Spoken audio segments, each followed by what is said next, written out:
Welcome to the Cauldron of Curiosities. Foragers Feedback. We're a little bit late today, so you please excuse me because the heat has somehow got in the way of me going out, wandering around and looking at what's happening in the hedgerows. But we're going to talk about nettles today. This is going to be a relatively brief one.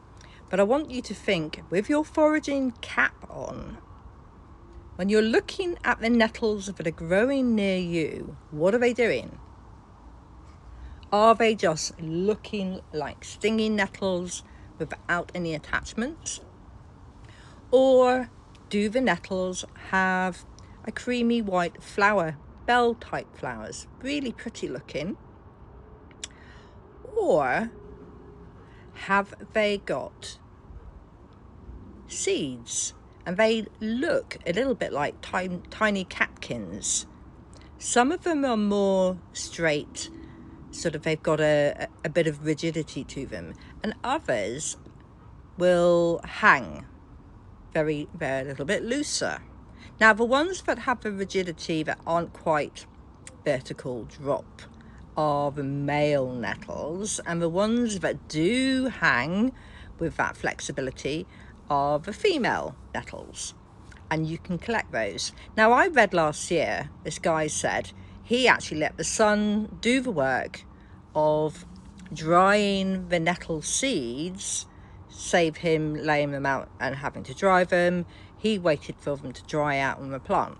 Now this only works if you've got access to a patch of nettles that you know no one else is going to touch, or that the dog's not going to go along and wee on it, or that someone's not going to come along and mow it. Because I've got my eye on a nettle patch, and interestingly this nettle patch is a mixture of male, female, nothing happening, and there's flowering nettles in there.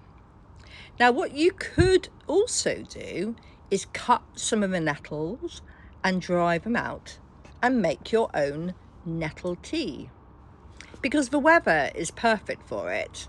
Get a baking tray or one of those foil trays, pop it out in the garden with the nettles in, and by the end of the day you will find your nettles are ready to pop into your jar, ready for your dried nettle tea. And maybe have some fresh nettle tea. It might help you manage if you've got any bites and any irritations happening, if you don't have any plantain nearby. Just a thought.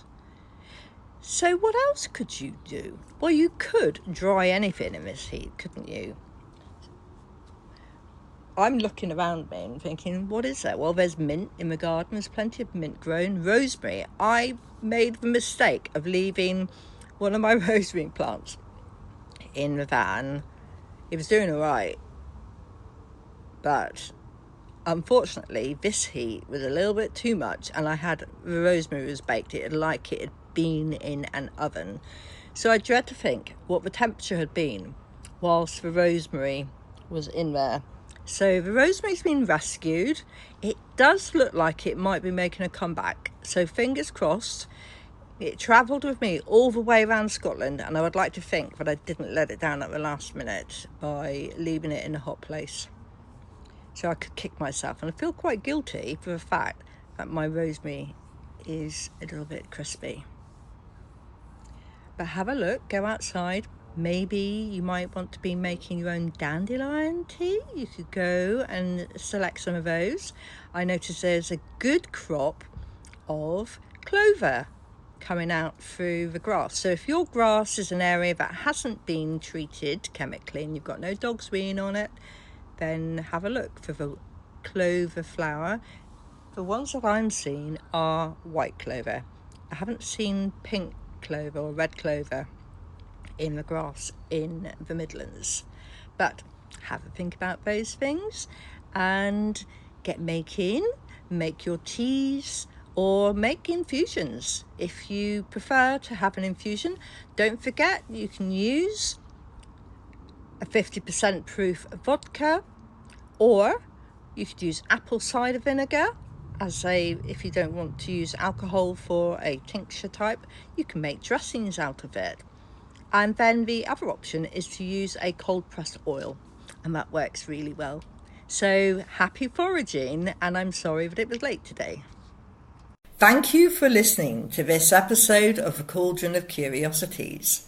If you enjoyed this dip into folklore, don't forget to follow the podcast, share it with a friend, and keep your lantern handy for the next curious tale.